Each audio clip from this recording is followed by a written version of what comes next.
Mencari uang itu kalau kita sudah terbiasa, kita akan mudah. Yang penting jangan hanya berpikir jadi pekerja, tapi berpikirlah menjadi pemilik. Matematikanya jangan 1 tambah 1 sama dengan 2. 1 tambah 1 sama dengan 11. Baru bisa jadi orang kaya atau orang hebat. Kalau 1 tambah 1 sama dengan 2, berarti kita cuma mimpi sesuai ya itu jadi pekerja. Saya bilang luar biasa. Ternyata apa yang saya pikirkan bahwa duit ini kita mau habisin malah dikasih lagi.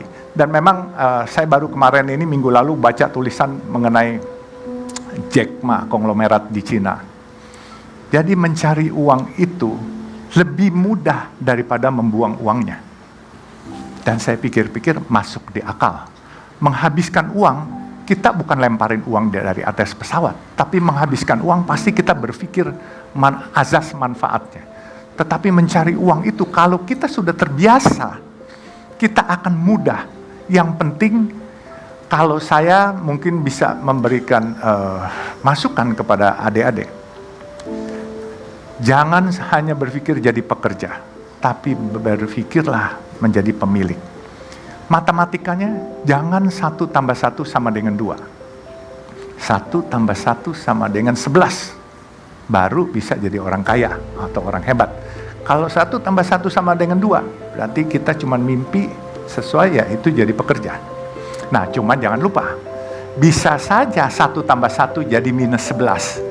Jadi saya ini selalu mengibaratkan dengan teman-teman saya. Teman-teman saya banyak yang jadi dokter, banyak yang jadi CEO hebat-hebat, tapi sampai sekarang ini saya yang sekolahnya mungkin nggak selesai-selesai.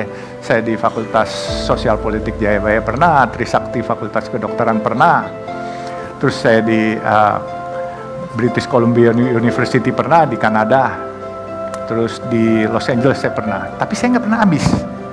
Tapi adik-adik nggak usah ikutin saya karena zamannya beda, ya kan? Saya mengibaratkan diri saya Metro Mini. Tahu Metro Mini kan? Nah, tahu Big Bird nggak? Bluebird punya, tahu kan?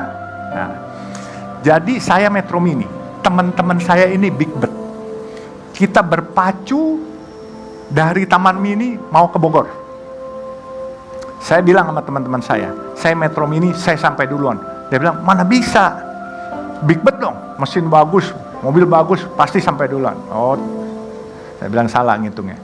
Kalau Big Bird karena mobilnya bagus, mau nyalip kalian lihat dulu kiri kanan. Kalau saya nggak perlu lihat kiri kanan, sudah sampai di Bogor saya baru lihat kiri kanan. Bumper saya ada lecetnya. Kalau ada lecet berarti ada yang kena. Kalau nggak ada yang lecet saya udah sampai duluan. Nah itu ya. Jadi saya ini Metro Mini. Saya ini anak hutan yang datang ke Samarinda jadi anak kampung. Dari anak kampung saya merantau ke Jakarta. Saya alhamdulillah jadi anak kota.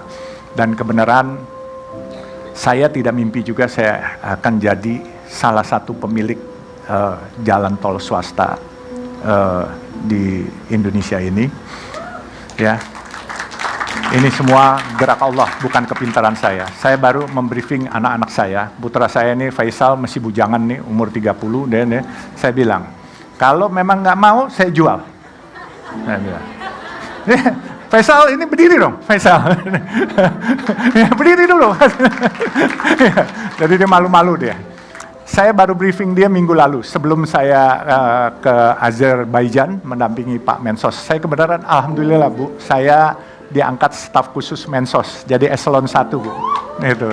Jadi gara-gara pedagang nasi kuning ini, padahal punya usaha gede-gede, jadi komisaris di sana-sini enggak. Jadi dapat bela negara, penghargaan piagam bela negara, dan jadi staf khusus Mensos. Bahkan Jumat minggu lalu ya, which is tanggal 21, saya dipanggil seseorang yang cukup berkompeten, ditawarkan jadi duta besar. Saya bilang, maaf saya nggak kepengen jadi duta besar. Kenapa? Saya bilang nggak mau saya nggak bisa pakai dasi, saya suka kecekek kalau pakai dasi. Dan saya punya baju juga nggak pernah bisa pakai baju rapi. Baju saya apa adanya, dan saya pakai celana juga celana jeans. Jadi saya kalau jadi duta besar, saya high profile. Saya nggak mau, saya mau berinteraksi dengan saudara-saudara kita yang termarginalkan.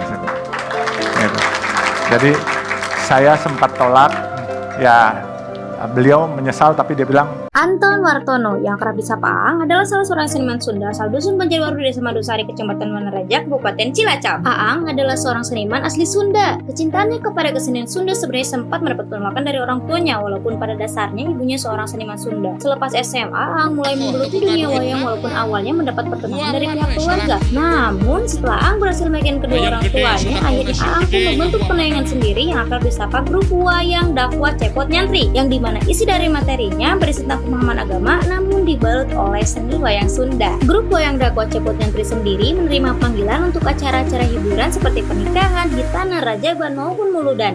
Jadi tunggu apa lagi? Segera hubungi nomor di bawah ini dan siap-siap dihibur oleh aksi kocok si Cepot dari Cilacap. coba ya nanti Oktober depan nanti kalau memang ini bisa bantu-bantu kegiatan sosial yang lain, saya bilang siap Pak.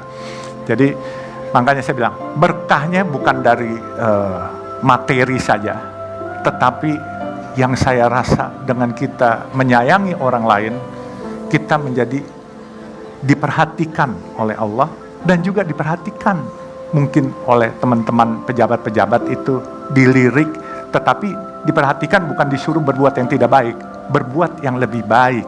Nah makanya dia bilang, coba dipikirkan apa yang nanti bisa ini. Saya bilang terima kasih. Jadi selain materi tidak buat saya bangga, tapi kehormatan,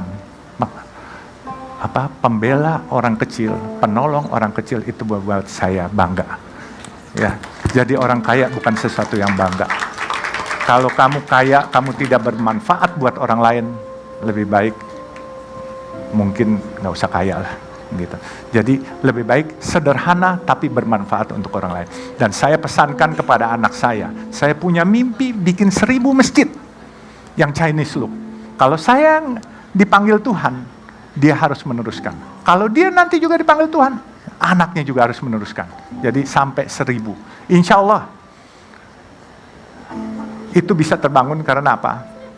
Saya tahu kok, apa yang saya hasilkan dan apa yang saya miliki hari ini mungkin lebih dari cukup untuk itu, dan saya kepengen tabungan itu bukan di dunia tetapi tabungan itu di akhirat, karena saya percaya bahwa kehidupan yang paling kekal bukan di dunia ini tetapi kehidupan kekal nanti kalau kita sudah meninggal.